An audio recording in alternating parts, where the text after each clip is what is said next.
All right, let's dive right into this explainer. Today, we're unpacking a really fascinating and honestly super urgent blueprint for surviving the automation age of 2026. Look, if you've been watching the tech space lately, you know we're right in the middle of a massive shift in how software gets built. We're looking at Anthony Farrier's insights from The Vibe Coder's Dilemma. His main argument?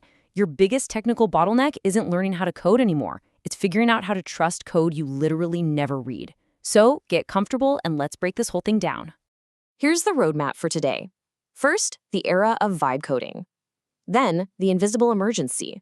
Third, operational frameworks for stability. And finally, becoming a tech sovereign.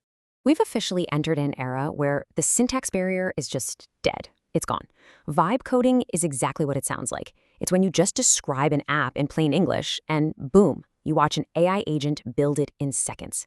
This is, without a doubt, the greatest democratization of leverage in human history.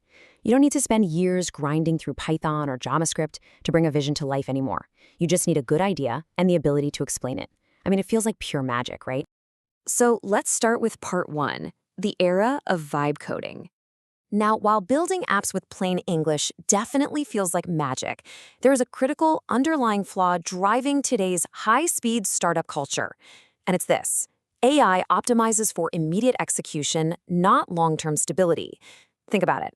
AI, by its very nature right now, just wants to give you a working prototype as fast as possible to satisfy your prompt. It's not sitting there natively optimizing for a solid 10-year foundation. And that disconnect? That's exactly where the danger quietly starts to take root. Which brings us to part two, the invisible emergency. This leads us to a really crucial question. When anyone can build an app without actually understanding how it works, what happens when it inevitably breaks? Because let's be real, all software breaks eventually. And if you've just prompt engineered your way into a super complex application, your AI agent can't easily jump in and fix a crumbling foundation that neither of you truly understands. You're essentially flying blind. Anthony Farrier hits the nail on the head with this stark warning. He says if you are running your software business purely on a vibe check, you are building on a digital house of cards. This right here is why blind trust in AI-generated code is basically a one-way ticket to the technical abyss. Sure, you might have a gorgeous user interface up front, but structurally, a strong breeze could literally knock your entire business offline. Because without rigorous guardrails, your black box application is quietly accumulating some very specific architectural traps. First, infinite code bloat. This means your app is way heavier and slower than it needs to be, simply because the AI just keeps stacking code on top of code. Next, hallucinated third-party dependencies.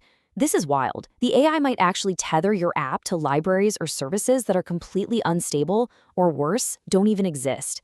And then you have compounding logic loops. That's when the AI writes highly inefficient pathways that just quietly eat up computing power in the background.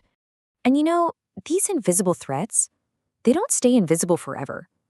Eventually, they materialize into severe, real-world business consequences that can totally destroy your company. One day, your systems just freeze up under heavy traffic. Or you log into your cloud dashboard and see absolutely spiking cloud bills because of those compounding logic loops we just talked about. And worst of all, if you ever go to sell your company, you're looking at a destroyed valuation during a corporate audit. Professional engineers are going to look under the hood and realize the codebase is a complete disaster. So how do we fix this? That's part three, operational frameworks for stability. To keep your code honest, Farrier introduces what he calls the three-step automated sanity checklist. First up, implement cross-model AI audits. This basically means using one AI model to review the code generated by a completely different one. Second, force your models to build automated testing suites. Don't just ask the AI for a feature, ask for the tests that actually prove the feature works. The ultimate goal here, step three, is to ensure your users never find your bugs, simply because your automated systems caught them first. Next up, you have to implement an actionable roadmap to protect your systems from sudden third-party security flaws. Farrier calls this the digital maintenance protocol. Look, your app doesn't exist in a vacuum, right? It talks to the outside world. And if you aren't actively insulating your app from external vulnerabilities, you are entirely at the mercy of other companies' engineering decisions. To give you an example, this protocol specifically shields your app when major structural pillars suddenly change. Like, what happens if Stripe changes its API tomorrow and your AI built a super brittle connection to it?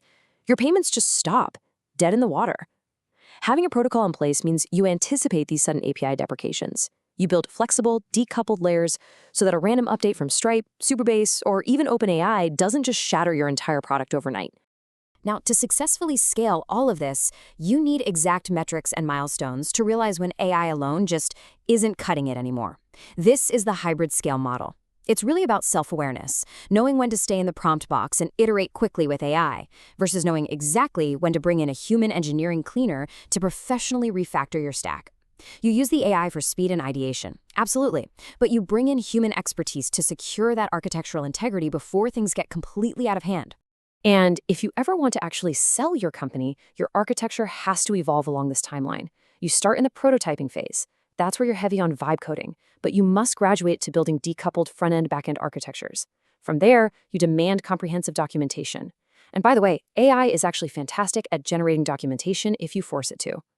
All of this preparation is for step 4, surviving the intense, microscopic scrutiny of professional investor due diligence. Which brings us to our final section, part 4, becoming a tech sovereign. At the end of the day, you have to make a conscious choice between two identities.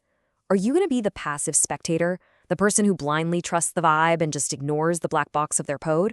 Or will you step up and become a highly performant, disciplined tech sovereign? A tech sovereign doesn't just prompt and pray. They build with deep intent, they leverage automation intelligently, and they absolutely insist on bulletproof infrastructure. Those immediate, awesome dopamine hits of seeing AI execute your ideas, they have to be replaced with rigorous, long-term operational frameworks. I mean, anybody can ride a trend and spit out a flashy prototype over a weekend. But to actually build lasting wealth and stability, you have to stop prototyping on a trend and start deliberately building a sovereign digital empire. So I want to leave you with this final critical thought to chew on. Take a hard look at your own code base today. Look at the businesses you're building and ask yourself this exact question. Will your black box application survive a corporate audit tomorrow, or are you truly just waiting for the vibe to break? The syntax barrier might be dead, but let me tell you, the laws of structural engineering are not. Thanks for joining me for this explainer, and I highly recommend applying these frameworks to your own stack right now.